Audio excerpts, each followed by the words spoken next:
Hey guys, Commander Tex here, and today I have a Vanguard versus Infernal game for you.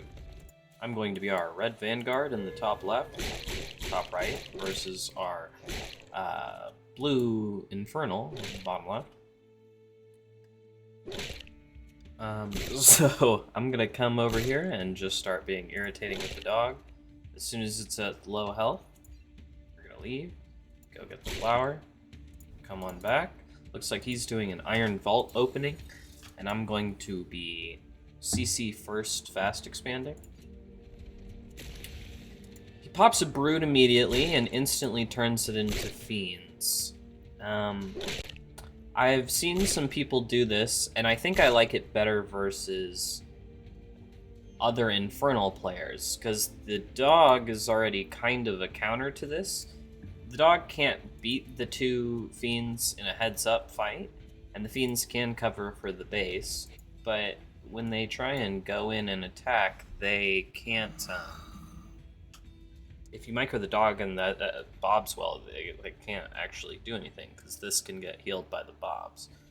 So, like, they come over here, and the dog's already done a little bit of damage to them. The dog's just going to keep chasing. And he does get a free scout, which is another big asset to doing this, just instantly making a brute and sending it like this. But, like I said, if you just heal the dog, you shouldn't ever lose it or any of the Bobs to these two Fiends. So it's really just a scout, and a pretty expensive one at 150 Luminite, and having to make the Iron Vault first, which isn't really what you want to make first. You want to be making Gaunt, so you can get the Gaunt drop and everything. I mean, I guess you might be doing a different build, but generally that's the idea. So after all that, the dog lives, and my expansion is faster. So the dog and the Lancer come back here, and I want to target down this Gaunt, so I just click both of my units on it. I'm trying to micro the dog so it can't get hit by the brutes, but I actually just mess up the micro, and not only don't get the last hit on the Gaunt, but lose both the dog and the Lancer. So we're gonna run home, because that was just a terrible trade. It was really close to being good, having gotten the Gaunt and gotten everything out for free, but instead we lose the dog and a Lancer. It's important to try, though, try and eke out everything you can.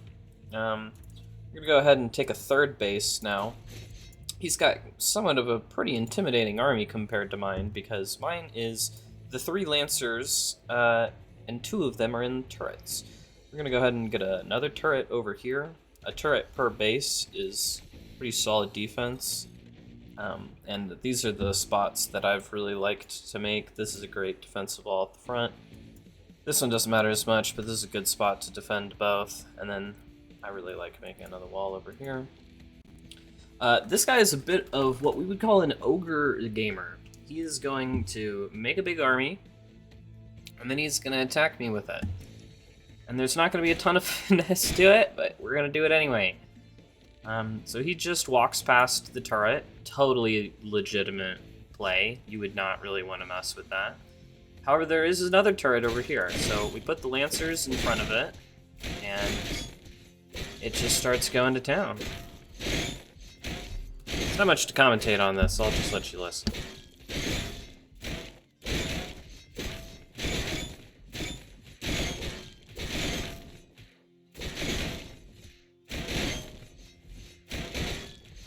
Importantly, I did target the Gaunts first with the turret. And then obviously I overcharged and I'm repairing, but that's about it. I'm repairing Bobs with the other Bobs so they don't die. It's working for the most part. Finally, now that there's nothing really left, we're gonna attack move, and the Lancer turret proves its worth. I mean, wow. It is really a good, it's really good. Honestly, it's kind of insane. So we've got a third base fully up and mining. He does not have a third base. Looks like he's going to start mining through, but he does have another sizable army coming across the map. We're gonna go ahead and finish fortifications on this turret. This one, still doing totally fine from last time. I've been considering not putting this one here, because you want more surface area to repair the turret. I think I would put this depot one more down. Same thing over here, is like put this depot like here instead. That way you can get a big arc of Bob's repairing the turret. Either way, he looks like he's gonna come in for another round. Mined through the trees, but hasn't taken his third quite yet. I'm gonna go ahead and fast forward until he finally decides he wants to come on up here. Probably getting the Lancer upgrades first, starting to pump out some Exos. Bobs are mining on Therium on all 3 of the patches. Got a very solid economy going here. He is just starting to take his nap. Killed the health camp to heal, even though he's already on full health. We're gonna go over here. 4th done. 4th is done before the 3rd is done for our opponent here, which is insane because this is not. I did not think I was nearly this far ahead. Again, big attack comes in, slaughters all of the Therium miners. Again, he's just gonna run in here and fuck with this turret. I don't know why he thinks this is a good place to attack. We even have the depot shield battery. We're gonna go ahead and pop the universal shield on this guy. And this is just gonna be a total cleanup. Everything dies for free. And now we're gonna start making atlases. He killed the thing I need to make atlases. We're gonna rebuild that. Over here, we're gonna try and push on in. Looks like he's finally made the Magmadon transition. They're gonna do pretty good versus the Lancers, but we're able to save a couple of them. This choke point he's got here is kind of working against him. I'm gonna start opening it up, not for any reasons of helping him, but just because it's stuff for me to kill. The Magmadons, of course, just gonna keep going backwards and forwards.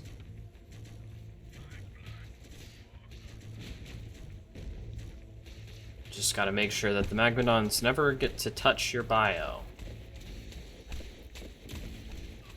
Especially when they have Stomp. If they don't have Stomp, it's not that bad. I'm gonna get a little bit of fancy body blocking going on there with the Lancer. I think that guy was gonna die regardless, but it's kind of cool. Now we're just gonna kind of sit here in an arc and not attack in because he's got all this stuff. I do try again. We get all our stuff kind of split up a little bit to its component pieces, and finally we have 2 atlases. And with the atlases, this becomes a much safer situation for me. We went ahead and took this double gas in the meantime. Much easier situation as I can just kind of bait him into the tanks, and I don't actually have to continually push. Now, I do want to continue pushing, but I accidentally didn't rally my atlases, so we're gonna have to wait for these 4 to go ahead and trundle their way on over before anything that interesting actually happens. Now that they're finally here, though, we can continue pushing. It's kind of hard to push with only 2 atlases, but once you've got 6, that's definitely a good number to start pushing with, especially if you have the dropship like this.